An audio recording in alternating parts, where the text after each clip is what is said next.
Desde el punto de vista de nuestro grupo, para combatir realmente la pobreza y no para simplemente hablar de ella, es necesario, desde luego, tener voluntad política y es necesario también hacer el diagnóstico correcto. Y desde mi punto de vista, esta moción no hace el diagnóstico correcto porque, como decía, y ya lo he citado alguna vez en este pleno, pero lo repetiré tantas veces como sea necesario, decía el antropólogo Marshall Sahlins, la pobreza es una relación entre personas. La pobreza no trata de la cantidad de bienes ni de la relación entre medios y fines, trata de la relación entre personas. Por lo tanto, cuando hablamos de pobreza, de lo que estamos hablando en realidad y de lo que debemos hablar es de desigualdad. Pero la desigualdad es una palabra que no aparece en esta moción ni una sola vez, no aparece en el texto dispositivo, en las medidas que nos sugiere el Grupo catalán que deben ser tomadas para abordar el problema.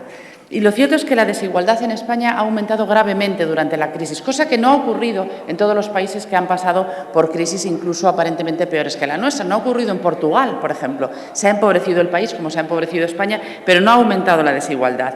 Resulta que, según el índice de Gini, que como saben es el índice que mide la desigualdad, tenemos una puntuación de 34 en esa escala de 0 a 100, la peor obtenida nunca por España en términos de desigualdad.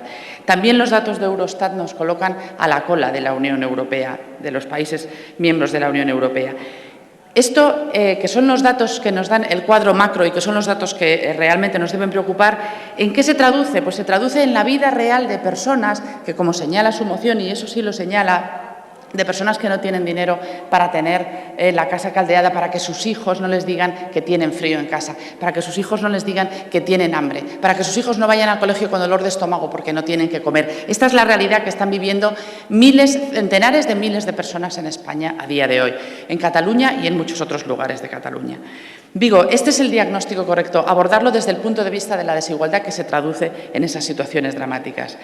Y la segunda parte, que yo creo que es necesaria para abordar el problema, que es la voluntad política, creo que está afectada por otro hecho muy grave que yo llevo viendo en esta Cámara en los 2 años que llevamos aquí cada vez que se aborda el tema de la pobreza o de la desigualdad, que es la hipocresía.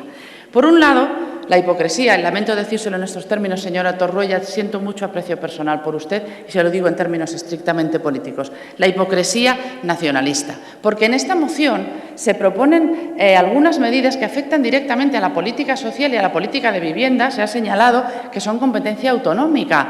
Si hubiéramos propuesto algo así, un grupo como el mío, nos habrían llamado de todo, nos habrían sacado del armario los fantasmas del nacionalismo español, de la recentralización. No es una conjetura, ocurrió. Nosotros propusimos una iniciativa para que el Ministerio impidiera que se cobre a los niños por llevar el tupper al colegio en toda España y solo tuvo votos favorables los nuestros. Su grupo nos votó en contra, pero es que todos los demás también, porque como la proponía UPyD era para recentralizar. Y cuando lo propone CiU, aunque hable de ámbitos que son de competencia autonómica, resulta que lo hace por el bien de la humanidad. Y esto es hipocresía. Esto es hipocresía. Igual que lo es proponer la creación de un fondo de 1.000 millones para entregárselos a las comunidades autónomas sin especificar que ese fondo sea finalista, es decir, que se lo pueda seguir gastando la Generalitat, por ejemplo, en 56 altos cargos que ganan más que el presidente del Gobierno. Porque si no especificamos que ese dinero tenga carácter finalista y se dedique de verdad a solventar esas situaciones de emergencia dramáticas que está viviendo muchos ciudadanos en España y en Cataluña, si no especificamos que sea finalista, se dedicará a lo que las comunidades autónomas quieran. Y algunas de ellas han demostrado que tienen más afición por los gastos suntuarios y por los grandes viajes de sus presidentes autonómicos que por las necesidades reales de la gente. Por lo tanto, hipocresía nacionalista. Pero también, y no puedo pasarlo por alto, también hipocresía gubernamental. Hipocresía e incompetencia del Gobierno. Y también se lo digo desde el punto de vista político a la ponente de esta iniciativa. Porque en esta misma Cámara hemos aprobado hace más de un año una proposición no de ley firmada por todos los grupos, incluido el Grupo Popular, en la que se instaba al Gobierno a dos cosas muy concretas y muy específicas. Aprobar el Plan Nacional para la Inclusión Social 2013-2015. Resulta que está terminando el 2013 y no tenemos noticia de ese plan. Y la ministra, cuando compareció en esta interpelación la semana pasada para abordar este tema, nos dio un mitin, como acostumbra hacer, en vez de explicarnos cómo está la situación de las cosas que hace en su ministerio, nos dio un mitin y nos dijo que está trabajando en el plan. Está trabajando todavía en un plan que, a este paso, cuando lo presente, ya se ha acabado el año para el que ese plan tiene que estar vigente. Y en un plan que esta Cámara le ordenó que trabajara desde hace más de un año y aún no ha presentado. Segunda cosa que se aprobó en aquella proposición no de ley. que se elaborara por parte del Gobierno el informe social nacional que solicita la Comisión Europea, esa Comisión Europea a la que este Gobierno culpa de todos los males que tiene el país cuando le conviene. Tampoco se ha hecho.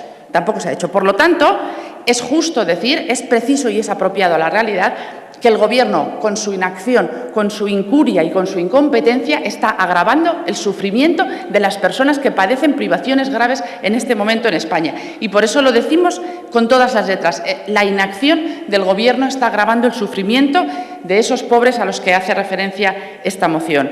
Pero, además, ese desprecio a un mandato que tiene de esta Cámara, que es actuar en los dos sentidos que he explicado, revela un profundo desprecio a la democracia, revela una profunda insensibilidad a los problemas de la gente y una profunda insensibilidad a la democracia. Muchas gracias, señorías.